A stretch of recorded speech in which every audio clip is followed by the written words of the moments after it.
Hello বন্ধুরা, কেমন আছেন আপনারা? আশা করি সবাই ভালো আছেন। এখন বাজে প্রায় সকাল 5:45 আর এখন আমরা চলে এসেছি দুর্গাপুর স্টেশন, কলকাতা যাওয়ার উদ্দেশ্যে। সকাল সকাল দেখছেন স্টেশনটা কত সুন্দর লাগছে, আর এখন অবধি মানে সূর্যদেবও বেরোয়নি, তাই ওয়েদারটাও ক্লাউডি ছিল। দেখতে খুব ভালো লাগছিল, আর সকাল সকাল বেশ ভালোই ঠান্ডা লাগছিল জানেন। তবে এই দেখুন, এইখানে আমরা এখন অনেকক্ষণ ওয়েট করব, কারণ একটু তাড়াতাড়ি চলে এসেছি। তাড়াতাড়ি চলে আসার কারণ একটু বসে ওয়েট করতে হবে। সকাল সকাল প্রায় অনেক লোকই দাঁড়িয়ে আছে। হ্যাঁ বলে দিই, আমরা যাচ্ছি কলকাতায় কিছু দোকানের জিনিস কিনতে। তার সাথে ভাবলাম আপনাদের সাথে শেয়ার করি কলকাতায় বড় বাজারে কি কি পাওয়া যাবে আর কি কি আপনারাও কিনতে পারবেন। তাই ভাবলাম আজকে ফুল একটা ভালো করে একটা ব্লগ বানাই। তাই এই যে আমরা চলে এসেছি, আর এবার ট্রেনেও চেপে গেলাম। এই দেখো বরমশাই ঘুম পাচ্ছে, আমরা সিট পাইনি, আজকে খুবই ভিড় ছিল ট্রেনে। আমরা টিকিট করেছিলাম কিন্তু টিকিটটা কনফার্ম হয়নি, তাই দাঁড়িয়ে যাচ্ছিলাম। সত্যি আমারও খুব ঘুম পাচ্ছিল, কিন্তু আমি ওকে বলছিলাম ওঠো, না হলে পড়ে যাবে। আর এইখানে এখন দেখছেন ভালোই ভিড় হয়েছে, সকাল সকাল সবাই ঘুমাচ্ছেন। সকাল যদি সিট না পাই কত যে খারাপ লাগে কি আর বলবো। প্রায় অনেকে দাঁড়িয়ে আছে, এত ভিড় ছিল ট্রেনে কি আমরা ভালো করে দাঁড়াতেও পাচ্ছিলাম না। তারপরে হকার্সরা তো আলাদাই, কি আর বলবো, বারবার সাইডে সরলাম।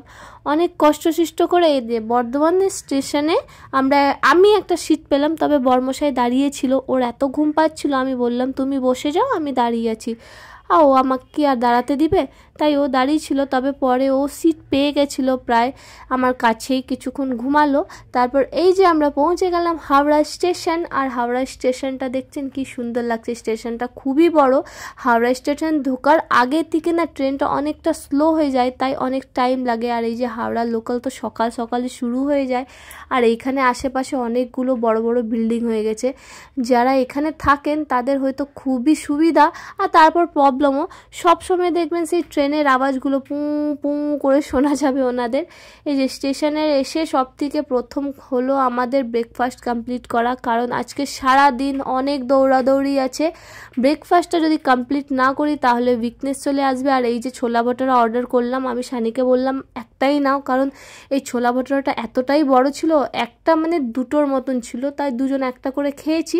স্টেশন থেকে বেরিয়ে পড়লাম। আর এই যে ভিড় দেখছেন, সত্যি কলকাতা বলে কথা, এখানে কি আর খালি পাওয়া যায়? তবে আমাদের দুর্গাপুরটা খুব শান্তির জায়গা জানেন।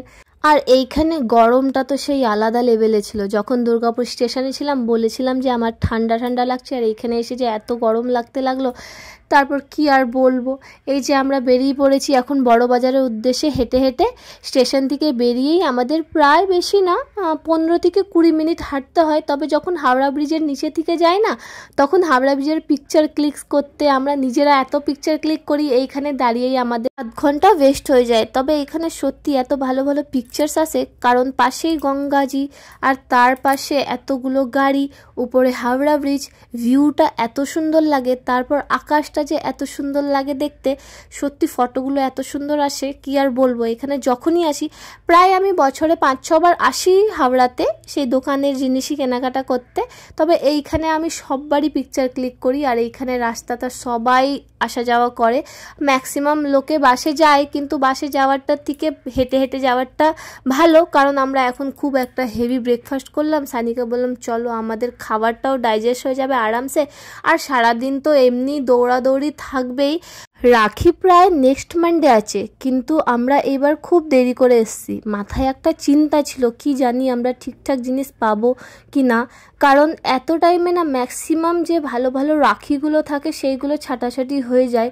তাও দেখি কি যে হয়। এমনিতে আমরা বলেছিলাম, আমি একটা ব্লগ করেছিলাম যখন দোকানের, আপনাদের জানিয়েছিলাম আমাদের সামনেটা এখন ভাঙতে হয়েছে, তাই আর একটা ভয় আছে সামনে আমাদের এখন রাখি লাগাতে দিবে কি না। কারণ যদি আমি দোকানের ভিতরে রাখি লাগাই, আমার দোকানের কসমেটিক্সের কাস্টমাররা হাতছাড়া হয়ে যায়, সেটা তো ঠিক হবে না, কারণ সিজন ব্যবসার জন্য আমার রেগুলার কাস্টমারদের ইগনোর করাটা একদম বাজে হবে, কারণ ওনাদের জন্যই সারা বছর আমার দোকানদারি হয়। আর এই যে দেখছেন গঙ্গাজি এত সুন্দর লাগছে কি আর বলবো, এই জন্য এখানে দাঁড়িয়ে এত টাইম ওয়েস্ট হয়। পুরো কলকাতা আপনি ঘুরে নিন কিন্তু এইখানকার ভিউটা অনেক আলাদা। এই ব্রিজটাতে দাঁড়িয়ে হালকা একটু ঠান্ডা বাতাসও শরীরে লাগে, এত সুন্দর যে লাগে। তবে এইখান থেকে যতক্ষণ পার হচ্ছি ততক্ষণ খুবই ভালো লাগবে, কিন্তু এইখান থেকে যখনই বেরিয়ে যাব কি আর বলি, এত গরম, এত ভিড়, এত লোক, সব আপনাদের দেখাবো। আর এই মেসেজটা সবার জন্য অনেক ইম্পর্টেন্ট। সত্যি এই ব্রিজটা প্রায় হয়তো 100-150 বছর থেকে এখানে দাঁড়িয়ে আছে, মেনটেন করা হয়েছে খুবই ভালো। তবে এই সেতুটা পুরো বিশ্বেও নেই, তাই আমাদের সবার কর্তব্য যত হোক এই সেতুটাকে যত্ন করে রাখা আর যত দিন হোক লাস্টিং করা। তবে আমাদের গভর্নমেন্ট এই সেতুটাকে অনেক ভালো করে মেনটেন করে রেখেছে। নিচে কোনো সাপোর্ট নেই, কিভাবে যে সেতুটাকে বানানো হয়েছে সেটা কল্পনার বাইরে, আমরা তো চিন্তাও করতে পারবো না। দেখুন, তবে হাঁটতে হাঁটতে পৌঁছে গেলাম বড় বাজার। ভিড় দেখছেন, এখান থেকে অনেকগুলো লোক সবাই মার্কেটিং করতে আসে। কলকাতা থেকে তো আসেই আসে, তার আরও দূর দূর থেকেও লোকে আসে এখানে মার্কেটিং করতে। আর উপরে ব্রিজটার উপরে যে বাসটা চলছে ওর রুটটা আলাদা, কারণ এই রুটটা ডাইরেক্ট সেখানে নিয়ে যায়, সেই ক্যানিং স্ট্রিট, বাগরি মার্কেট ওই সাইডে নিয়ে যায়। তাই আমরা হেঁটে হেঁটে যাওয়াটাই বেশি ইম্পর্টেন্ট ভাবলাম, কারণ শুরু থেকে এইখান থেকে যা স্টার্ট হচ্ছে বড় বাজার, আর শুরু থেকে সব কিছু ভালো করে দেখে দেখে যেতে হয়। কারণ সামনের দিকটাও অনেক ছোট ছোট সেই ফুটপাতে মার্কেটিংগুলো বসা থাকে, তো সেই ফুটপাথগুলো থেকেও শপিং করাটা আমাদের জন্য খুব প্রফিট হয়। কারণ এইখানে যত কম দামে পাওয়া যায় ভিতরের স্টলগুলোতে তার থেকে 30-40 টাকা বেশি জিনিস পাওয়া যায় দামে। তবে এখানে দেখছেন, আমি বললাম না লাস্টের দিকে এসছি, জানি না জিনিস পাবো কিনা, ঠিকঠাক ছাঁটাই হয়ে যাবে হয়তো, কিন্তু সেরকম কিচ্ছু নেই।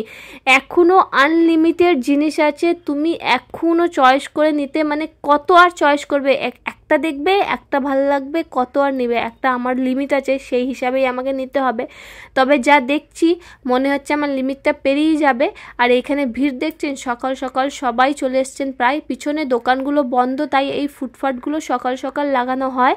আর এই ফুটপাথে জিনিসগুলো কেনা আমাদের জন্য খুবই প্রফিট হয়, কারণ এইখান জিনিসগুলো ফ্রেশ থাকে, প্লাস অনেক অনেক কম দামে পাওয়া যায়। তারপরে সব কিছু আলাদা ভ্যারাইটি, এত ভ্যারাইটি চোখের সামনে তোমাকে দোকানের ভিতরে দেখাবে না।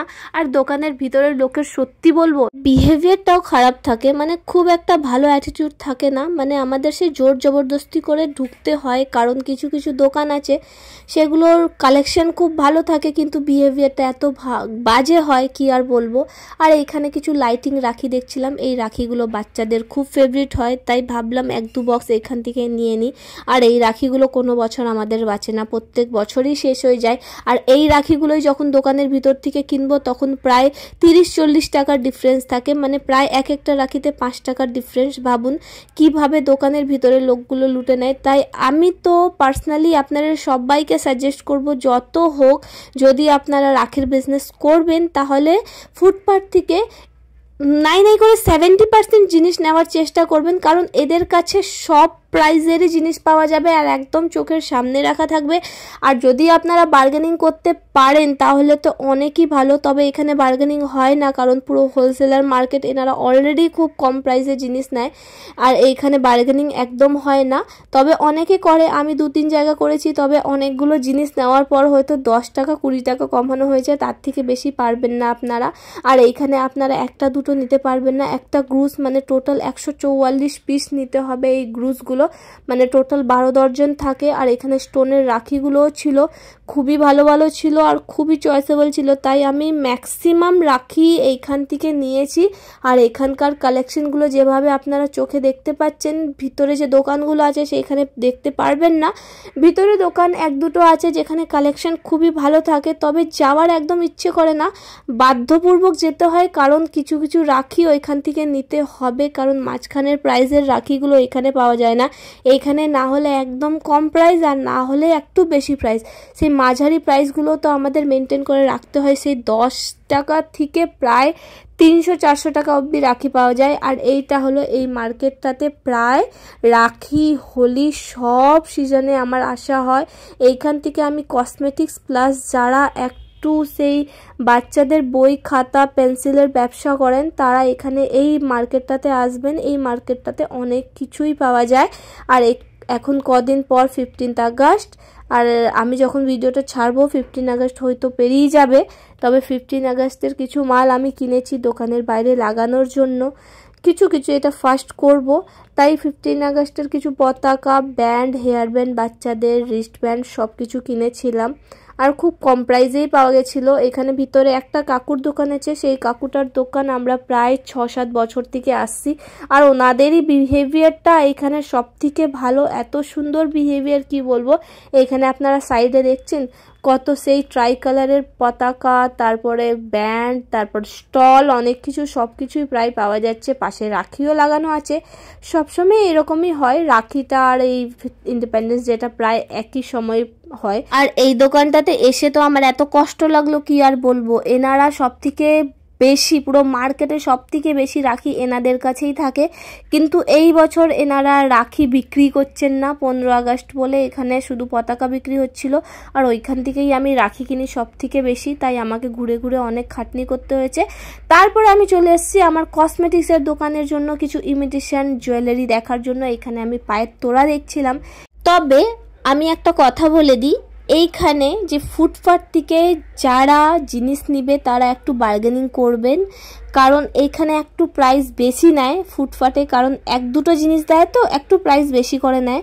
কিন্তু যদি আপনারা ভেতর দোকান থেকে নেবেন তারা দর্জন হিসাবে দেয়, তাই দামগুলো একটু কম থাকে। আর এইখানে যত ফুটপাথ আপনারা দেখতে পাচ্ছেন তারা সবাই হোলসেলার, আপনাকে একটা জিনিস 2টো জিনিস দিবেই না, মিনিমাম আপনাকে 6টা না হলে 1 দর্জন জিনিস নিতেই হবে। তারপর আমি চলে গেলাম কিছু ফ্লাওয়ার্স দেখতে। আর এবার আমরা প্রায় ঘরের দিকে ফিরবো, কারণ ম্যাক্সিমাম আমাদের শপিং কমপ্লিট হয়ে গেছিলো। আর এইখানে কিছু ডলস ছিল, সানি বলল দোকানের জন্য কিছু ডলস নিয়ে নাও, কারণ আমার দোকানে কিছু বাবলস রেখেছি, কিন্তু আস্তে আস্তে ভাবছি বাচ্চাদের কিছু জিনিস ঢুকাবো, কিন্তু তার জন্য স্পেস চাই, তার জন্য একটা অ্যারেঞ্জমেন্ট করা হচ্ছে, সেটা খুব তাড়াতাড়ি আপনাদের জানাবো আমি।